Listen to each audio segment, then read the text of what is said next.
हम बात कर रहे हैं महाराष्ट्र की, जहां पर सवाल ये उठ रहा है कि क्या चाचा भतीजे फिर एक साथ हो सकते हैं? क्या एनसीपी के दोनों धड़े फिर साथ आ सकते हैं? शरद पवार और सुप्रिया सुले के ताजा बयानों से उनके रुख में नरमी के संकेत मिल रहे हैं। दोनों का कहना है कि एनसीपी में टूट नहीं हुई है, बल्कि कुछ लोगों ने अलग फैसला किया है और लोकतंत्र में ऐसा होना स्वाभाविक है। हालांकि थोड़ी देर बाद ही शरद पवार ने अजीत पवार को लेकर अपने बयान पर सफाई भी दी। उधर बीजेपी दावा कर रही है कि देर सवेर शरद पवार का रुख बदलेगा और वे बीजेपी के साथ आएंगे। पिछले 2 महीनों में ऐसे कई घटनाक्रम हुए हैं जिनसे इन अटकलों को बल मिलता है कि शायद आगे जाकर चाचा भतीजे एक हो जाएं। उस पर भी हम चर्चा करेंगे, लेकिन पहले सुन लेते हैं शरद पवार का आज दिया गया पहला बयान।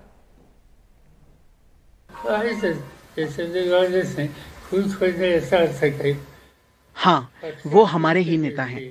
पार्टी के 2 गुट तब होते हैं जब पार्टी का बड़ा वर्ग पार्टी से अलग हो जाता है। फिलहाल वैसी स्थिति नहीं है। कुछ लोगों ने अलग भूमिका ली है। लोकतंत्र में उनका ये अधिकार है।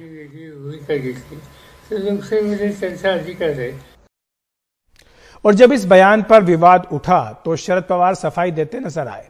उन्होंने अजीत पवार को दोबारा पार्टी में न लेने की बात भी कही।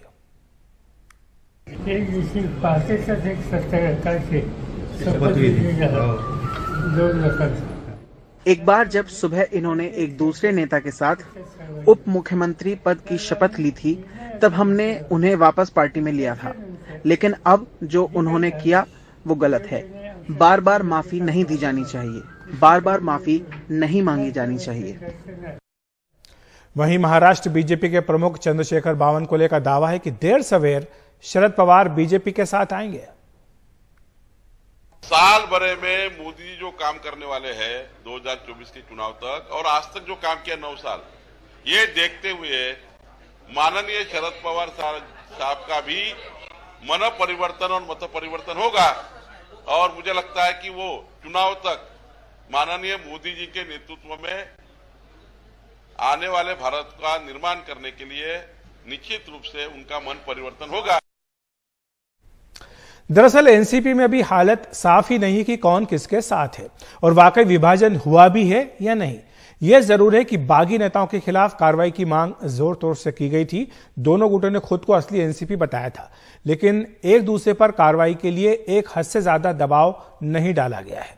दरअसल महाराष्ट्र विधानसभा की बात करें तो वहां पर स्थिति स्पष्ट नहीं है कि किस गुट में कितने एमएलए हैं, कौन किसके साथ हैं।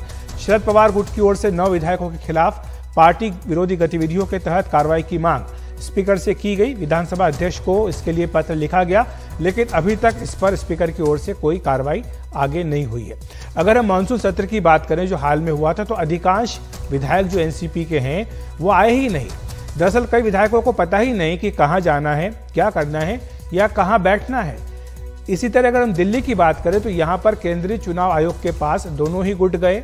आयोग ने बाद में कुछ सवाल पूछे थे जिसका जवाब दिया गया है। वहीं सांसद जो हैं प्रफुल्ल पटेल राज्यसभा के और लोकसभा के सुनील तटकरे, इनकी सदस्यता रद्द करने के लिए अभी तक कोई कार्रवाई नहीं की गई है। जब राज्यसभा में दिल्ली सेवा बिल पर व्हिप की बात आई थी तो यहां पर व्हिप जारी नहीं किया गया था। और पिछले 2 महीने में अजीत पवार 4 बार शरद पवार से मिले हैं, जिसको लेकर के कांग्रेस भी कई बार सवाल उठा चुकी है। और वहीं अजीत पवार सार्वजनिक मंचों पर शरद पवार का आशीर्वाद मांगते हैं। शरद पवार की तस्वीरों का इस्तेमाल भी किया जा रहा है, हालांकि इसके लिए उन्होंने मना भी किया।